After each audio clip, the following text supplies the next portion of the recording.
Tonight, there are new allegations that the Wayne County Airport Authority violated the law when it gave Turkia Mullin that generous contract to become CEO. 7 Action News investigator Heather Catallo has details tonight.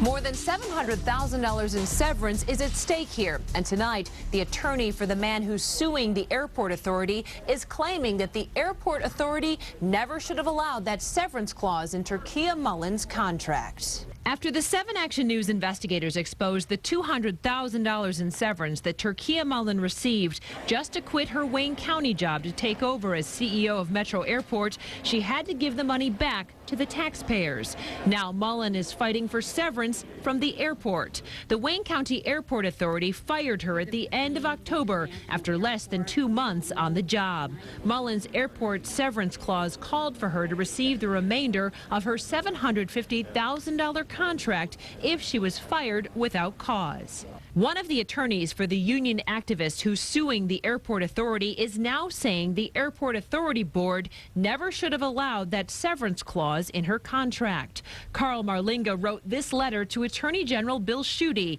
asking Schuette to intervene in the case. Marlinga says state law requires the airport authority to enter into only an at-will contract with its chief executive officer, so that the chief executive officer serves at the pleasure of the airport authority board and may be terminated at any time with or without cause. Marlinga says Mullin's severance clause, in effect, was written to avoid and defeat the statutory requirements of an at-will contract.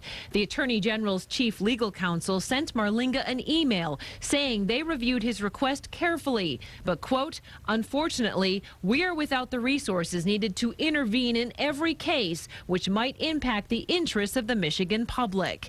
Union activist Robert Davis issued this statement tonight saying, I am hopeful that Attorney General Schuette reconsiders his decision.